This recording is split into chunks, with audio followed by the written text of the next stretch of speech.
नमस्कार, स्वागत है आपका आपके अपने चैनल डेली ब्लास्ट लाइव में। इस वक्त हम खड़े हैं मंगलवारा मुख्य चौराहे पर। सर्वप्रथम मैं आपको दीपोत्सव की हार्दिक शुभकामनाएं प्रेषित करना चाहूंगा। जो पर्व इतने 2 वर्षों से यहाँ पे नहीं बन पाया था, इसकी आप रौनक एक अलग ही जगमगाहट यहाँ शहर में देखने को मिल रही है। सिर्फ हमारे पिपरिया नहीं वरन पूरे देश में कहीं ना कहीं जो इसकी रोशनी की खूबसूरती है वो कहीं ना कहीं आपको देखने को मिलती है।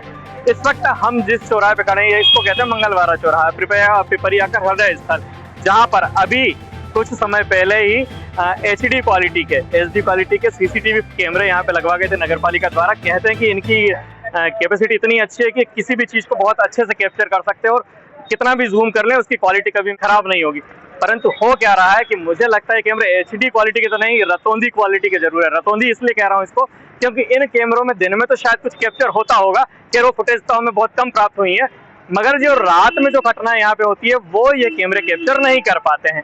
अब इसके पीछे क्या कारण है, इसके पीछे कोई और टेक्निकल रीजन है या इन्हें लगाना सिर्फ लोगों के मन को भ्रमित करना है? शहर के यातायात को व्यवस्थित करने के लिए पुलिस ने यहाँ पर माइक भी लगाए हैं जिसे थाने से संचालित किया जाता है। वहां से यहाँ की गतिविधियों को CCTV पर देखते हुए उसे संचालित किया जाता है कि यहाँ पे कहाँ पे अव्यवस्था फैल रही है, कौन सी गाड़ी कहाँ खड़ी है, कौन भाई साहब कहाँ पे गलती से गाड़ी लगा के चले गए, उसको गाड़ी हटाने के लिए, ताकि यहाँ की व्यवस्थाएं सुचारू रूप से संचालित होती रहें। परंतु उसके बाद भी कल ये माइक अचानक शत्रुघ्न सिन्हा की स्टाइल में खामोश हो गया और एक आवाज भी नहीं कर पाया कि भाई चौराहे पे हुड़दंगे ना करो, फटाके ना फोड़ो। यहाँ पे जो कल रात को जो पिपरिया में एक जश्न का माहौल चौराहे पे क्रिएट किया गया था, लगभग 1.5 से 2 घंटे रात को 10 बजे के बाद कुछ युवाओं ने कहें तो सैकड़ों की संख्याओं में युवाओं ने चारों कैमरों को देखते हुए कि कैमरे कहाँ कहाँ लगे, ठीक उसके सामने चारों रास्तों को कवर करके लगभग 200-300 से ज्यादा की संख्या में कवर करते हुए यहाँ पर दीपावली का जश्न मनाया था। हो सकता है उनकी खुशी मैच से भी रिलेटेड हो, जिसमें कि भारत ने विजय प्राप्त करके अपना एक विजय पताका लहराया था। हो सकता है उसकी खुशी भी हो, साथ में दीपोत्सव भी था, खुशी जायज थी, पटाखे फूटना थे। मगर हम ये कह सकते हैं कि एक जनहित में जो तरीका था, ये तरीका उनका जरूर गलत था। मुख्य चौराहे पर बिना डर के, बिना किसी रोक टोक के, जो आम जनता को, जो अपने कोई परिवारों के साथ गुजर रहा है, बच्चे जा रहे हैं, बुजुर्ग जा रहे हैं, पेशेंट्स गुजर रहे हैं, एम्बुलेंस गुजर रही है, उनको नजरअंदाज करते हुए जो बड़े बड़े बम यहाँ पे, जिन्हें हम रस्सी बम, सूतली बम, रॉकेट्स और कहें तो वो जो सुअर मार बम भी जिन्हें कहा जाता है, यहाँ पे जो स्पेशल बनवाए जाते हैं विशेष आयोजनों के लिए, वो सुअर बम तक से यहाँ पे चौराहे पर प्रहार किया गया था। कुछ लोगों के कुर्ते फटे, कुछ की पैंट जली, किसी के नीचे बम फूटा, कोई गाड़ियां वहां से गुजर गई। लोगों ने आखिरी में जब यहाँ पे पुलिस नहीं आई, कुछ भी नहीं हुआ, तो लोगों ने मजबूरन यहाँ के जो लॉ एंड ऑर्डर को नतमस्तक होते हुए अपने रास्ते बदल लिए, गलियों से कूच करने लगे जैसे तैसे अपने परिवार को सुरक्षित करने के लिए। इसके पहले कुछ दिनों पहले की यहाँ पे घटना है कि एक गाड़ी ने यहाँ पे समीपस्थ लगभग 200 मीटर दूरी पर कमल मेडिकल के सामने वाहन चालकों को टक्कर मारी थी। टक्कर मार के वो गाड़ी उस स्विफ्ट के अंदर, स्विफ्ट में कह रहा हूँ, अभी उसकी पुष्टि नहीं हुई है, जो भी गाड़ी रही है, उस गाड़ी के सामने वो वाहन फंसा रहा और उस गाड़ी को लेके वो वाहन लगभग 1 किलोमीटर मुख्य चौराहे से घसीटते हुए ले गया।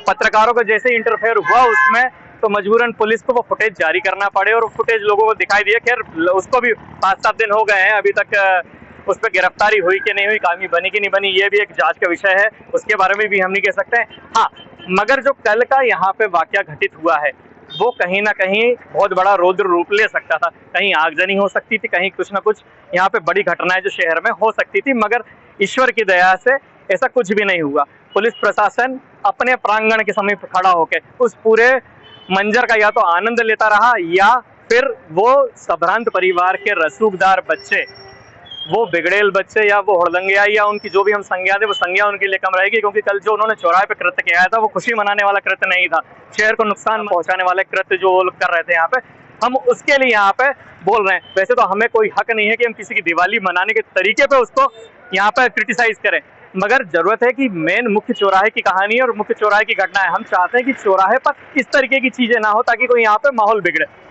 तो कल यहाँ पे जो हुआ उसमें पुलिस, जब हमने थाने जाके यहाँ की फुटेज के बारे में उनसे बात करी कि हमें यहाँ की फुटेज चाहिए, तो उनका कहना था कि ये फुटेज देना उचित नहीं है, कुछ अपने शहर के बच्चे हैं, अच्छा नहीं रहेगा, क्योंकि जो लोग यहाँ पे आज इस चीज की मांग कर रहे हैं कि हमें फुटेज देखना है, या कौन कौन लोग थे, उनमें से ही कुछ लोग यहाँ पे चौराहे पे बैठ के उसका आनंद ले रहे थे। जब वो पटाखे उनके समीप जाके फूटे तो उन्हें फुटेज की जरूरत होने लगी, ऐसा सूत्रों का कहना है, पुलिस का कहना है, आम जनता का कहना है, चर्चा चौराहे की कह सकते हैं इसको। वहीं पर इसका अगर हम दूसरा पक्ष लें तो अभी कुछ दिन पहले जब नवदुर्गा महोत्सव यहाँ पे शुरू हुए थे जब पुलिस के इंटरफेयर से मुख्य चौराहे पर साज सज्जा करने के लिए मना किया गया था। तब अच्छा खासा वाद विवाद हुआ था। उसमें पुलिस का ये कहना था कि भैया शहर में अगर हम शांति व्यवस्था चाहते हैं तो लोग यहाँ के धर्म के नाम पर हमें कुछ करने नहीं देती। अगर हम कल को उन बच्चों को यहाँ पे अगर आके रोकते कि यहाँ पे पटाखे ना फोड़े, हम दिवाली मनाने से उनको रोकते, तो क्या वो हमारे ऊपर फिर आके यहाँ पे हस्तक्षेप नहीं करते हमारे क्रियाकलापों में। इसलिए हमने जनहित के बारे में सोचते हुए इस मामले को ज्यादा बड़ा रंग नहीं दिया है। हम चाहते तो कुछ भी कार्रवाई कर सकते थे, मगर ये जनहित में नहीं है, शहर के हित में नहीं है। लोग उत्सव मनाने के लिए स्वतंत्र हैं और ये स्वतंत्र उन्हीं परिवारों के जो शहर का संचालन कर रहे हैं, शहर की अर्थव्यवस्था, शहर की राजनीतिक, शहर की कानून व्यवस्था का जो चालन कर रहे हैं, उन्हीं परिवारों के बच्चों ने कल यहाँ पे हुड़दंग मचाया है। मैं निवेदन करना चाहूंगा आप लोगों से कि आपको जो भी करना है करें, शहर अपनाएं, शांति से उसको करें। और भी व्यवस्थाएं कहीं और जाके भी कर सकते थे, ये जगह नहीं थी इस तरीके के काम करने के लिए। उत्सव मनाना है, आप खुले मैदानों में उत्सव मनाएं, चौराहे पर ना करें। अगर कल आपकी घटना से किसी मासूम की जान चली जाती, किसी बच्चे को फटाका लग जाता या कोई एम्बुलेंस में अगर वो गाड़ी में ब्लास्ट हो जाता, तो क्या इसकी जिम्मेदारी भी आप लेते जिस तरीके से आप ये उत्सव मना रहे थे या नहीं?